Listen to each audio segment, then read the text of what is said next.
Bonjour tout le monde, ici Marie. Nous voici enfin à la dernière vidéo concernant les dépenses au quotidien. Cette série sur les économies, je l'avais commencé l'année dernière, si vous vous souvenez bien, et il me restait 2 à filmer, les loisirs et les dépenses. La semaine dernière, je vous ai donc filmé une longue vidéo sur les loisirs. Cette semaine, c'est les dépenses au quotidien. Je vous en donne 10 aujourd'hui. Allez, c'est parti! Donc, vous savez que faire des économies au quotidien, c'est devenu indispensable. Aujourd'hui, je vais vous en montrer 10, répartis en 4 catégories.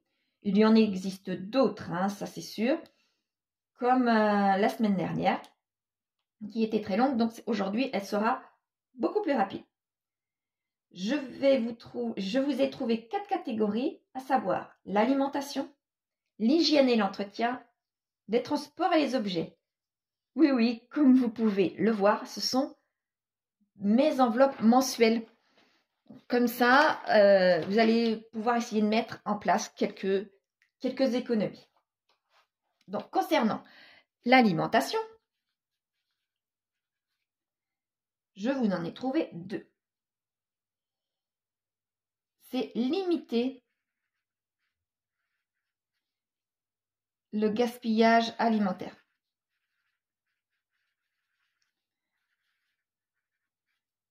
C'est environ 29 kilos par personne et par an. Donc, ça fait énormément de nourriture jetée.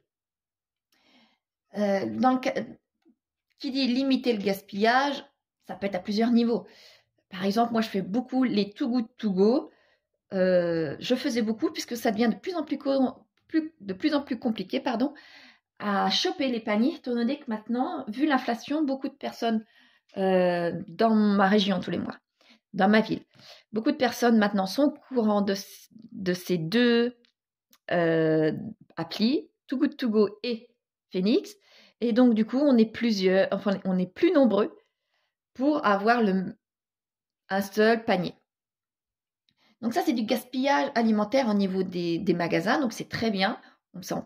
On peut en bénéficier, nous, à moins cher. Et ça évite le gaspillage au niveau des magasins. Mais nous aussi, nous faisons aussi du gaspillage en jetant l'alimentation quand il nous reste l'équivalent d'une part, de 2 parts. On jette. Et c'est du gaspillage alimentaire. Moi, je ne le fais pas, je mets ça dans des petites barquettes et hop, au congélateur, et une fois par semaine, ou une fois tous les 15 jours, parce que j'ai pas les enfants toutes les semaines, c'est les repas restent, comme j'appelle, et chacun choisit ce qu'il veut. Je mets le nombre de barquettes par rapport au nombre de personnes que nous sommes à table, et chacun choisit ce qu'il veut manger, tout simplement. Vous voyez, ce genre de choses-là, ça évite le gaspillage alimentaire. Lorsque j'achète, et là, il va falloir que je travaille plus sur moi-même pour ce sujet-là, c'est ne pas trop acheter. Parce que je ne sais pas, moi, si dans toute ma semaine, j'avais prévu des carottes, je n'ai consommé que 10 carottes, alors que j'ai acheté un sachet de 20 carottes. Il y en a 10 que je ne consomme pas, parce que ce n'est pas dans le reste de mes menus, et ben, je vais les perdre. Ça m'arrive encore très régulièrement. Bon, pas sur ce nombre de gaspillage, mais c'est, par exemple, ça va être 3, 4, 5 carottes qui vont aller à la poubelle, ça va être du fromage. Vous voyez, ce genre de choses-là, c'est dommage. Bon, moi, c'est souvent le pain, parce que le pain devient très dur, très vite. Donc, c'est embêtant.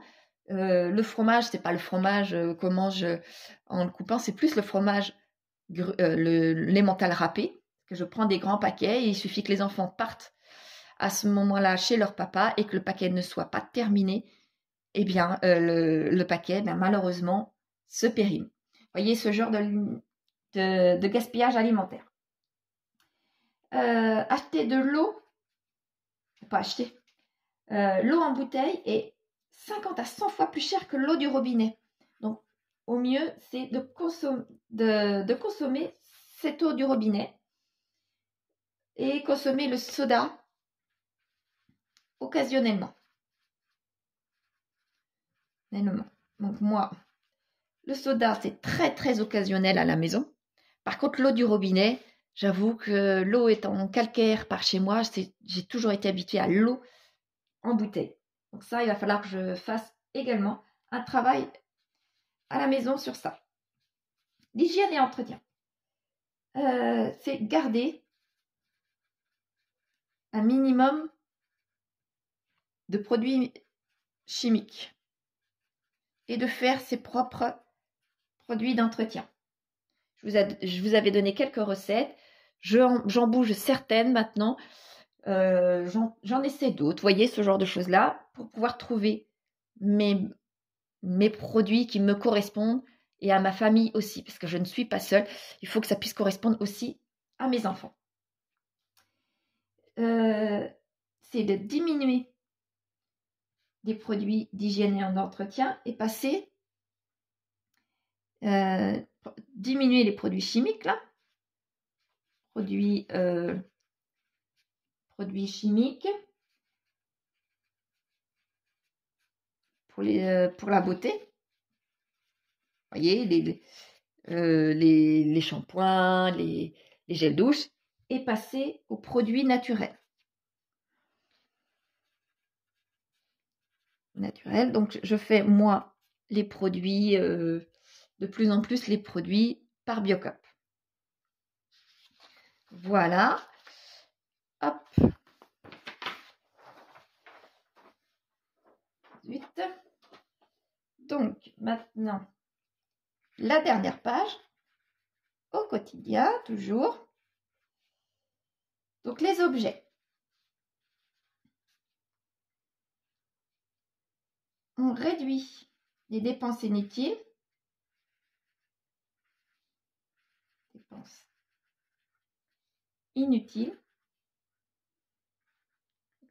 En attendant.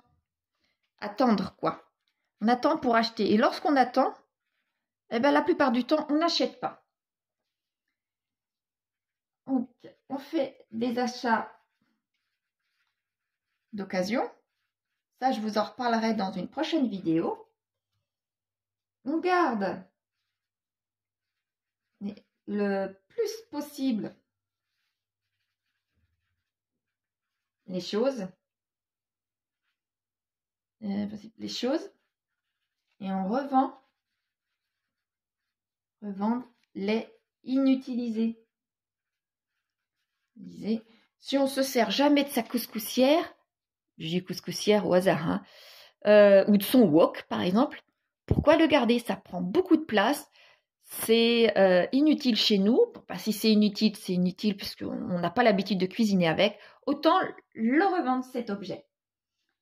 Bon, après, là, je vous parle d'un objet de cuisine, mais ça peut être un objet IFI, ça peut être un objet, les livres, vous voyez, ce genre de choses.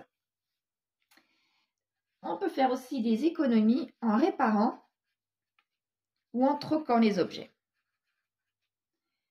Après, effectivement, on était parti depuis plusieurs décennies dans une dynamique de ne plus faire réparer les objets puisque ça coûtait moins cher d'en racheter des nouveaux. Maintenant, on commence à faire marche arrière.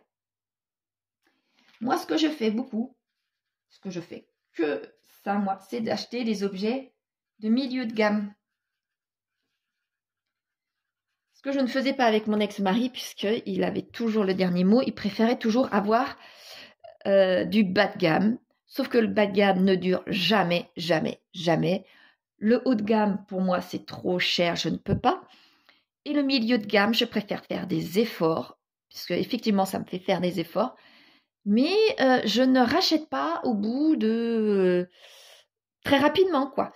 Alors, je vais vous donner un exemple. Une voiture. Une voiture, mon ex-mari préférait mettre très peu cher. Mais au bout de 2, 3, 6 mois, on commençait à avoir les réparations. Et l'argent qu'on aurait dû mettre dans l'achat d'une voiture d'occasion plus récente, mieux entretenue, eh bien non, on ne le mettait pas dans cet achat-là, mais on le donnait, cet argent-là, au garagiste tous les mois. Et on allait régulièrement, tous les mois, tous les 2 mois, tous les 3 mois, ça dépendait des périodes, pour faire réparer cette voiture qu'on avait. Donc ça a duré plus de 20 ans comme ça. C'est de l'argent, pour moi, mis par les fenêtres, puisque c'est de l'argent qu'on aurait pu mettre autre part. Donc ça, c'est pour une voiture, mais une télévision, par exemple, c'est la même chose. Un vélo électrique maintenant, parce qu'on parle plus des vélos électriques, si on met vraiment des entrées de gamme, ben malheureusement, la batterie va durer moins longtemps, il va falloir en racheter une plus rapidement, vous voyez. Par contre, mettre du haut de gamme, mettre 3 000 € par exemple dans un vélo électrique, je trouve ça très excessif. Pour ceux qui en ont les moyens, tant mieux, et ceux qui peuvent se permettre d'acheter 3 000 €, c'est que financièrement, ils le peuvent. Donc, c'est suivant chacun ses revenus, ça c'est sûr. Donc voilà, moi je préfère, quoi qu'il en soit, acheter du milieu de gamme pour mon appareil d'électroménager. C'est comme ça. Pour mes matelas, par exemple. Le matelas, après ma séparation, je n'ai pas acheté le matelas bas de gamme, puisque je savais que j'avais besoin d'avoir du maintien pour mon dos. Le bas de gamme m'aurait duré 1 an, 2 ans, quoi. Donc, c'était non. J'ai fait un gros effort en mettant de l'argent dans un milieu de gamme qui m'a coûté quand même plusieurs centaines d'euros, certes. Mais là, au jour d'aujourd'hui, ça fait plus de 3 ans que je l'ai, ça fait 3 ans et demi que je l'ai. Et j'en suis toujours très contente. Donc, j'espère qu'il me fera encore au moins 3 ans et demi. On verra. Voilà. Et ma dernière catégorie, c'est le transport. Alors ça, je sais que j'ai fait de très grosses économies. C'est habiter près du travail et limiter les transports. Habiter près du travail, puisque je vais au travail tout simplement en vélo. Le vélo, après, me coûte moins cher, me coûte rien du tout, quoi, à vrai dire. Donc, la lumière, c'est une lumière rechargeable, vous voyez. Donc, ça me va très bien. Je limite mes transports puisque j'essaye de rentabiliser mes sorties, de ne pas sortir pour une chose, pour 2 choses. J'essaye lorsque je fais mes courses, j'en profite pour remettre de l'essence dans le réservoir, d'aller à la banque si j'ai besoin d'aller à la banque, d'aller rendre un livre à la bibliothèque si j'ai besoin. Vous voyez, ce genre de choses-là. Mes sorties sont certes un petit peu plus longues, mais au moins je sors une seule fois. Voilà. Donc voilà pour ma série sur les économies au quotidien. C'est ma dernière série, c'est ma dernière vidéo concernant ces économies. C'est l'alimentation, comme je vous disais, l'hygiène et l'entretien, les objets et les transports. Voilà. Je vous ai volontairement mis moins de choses sur cette vidéo-là, puisque la semaine dernière, je vous en avais mis beaucoup et qu'elle avait dépassé la demi-heure de vidéo. Donc, je ne voulais pas vous refaire le coup cette semaine. Une vidéo d'une demi-heure, c'est bien, mais une fois de temps en temps, pas tout le temps. Là, par exemple, je suis à un quart d'heure, donc c'est déjà pas mal. Donc, j'espère que ces 10 astuces vous auront été utiles et que j'ai été claire. Avec cette clôture, avec cette vidéo, ça la clôture ma série sur les économies que j'ai commencé l'année dernière. Je sais que j'ai été longue à la terminer, cette série-là. Mais avec tous les soucis que j'ai eus, je n'avais plus le goût ni le temps de la terminer. J'espère que vous ne m'en voudrez pas trop. La prochaine série sera consacrée sur mes enveloppes et sur leur contenu. Les enveloppes divers, les enveloppes extra, l'enveloppe monnaie et mon enveloppe santé aussi. Voilà. Donc, je vous dis à la semaine prochaine et prenez soin de vous. Au revoir tout le monde.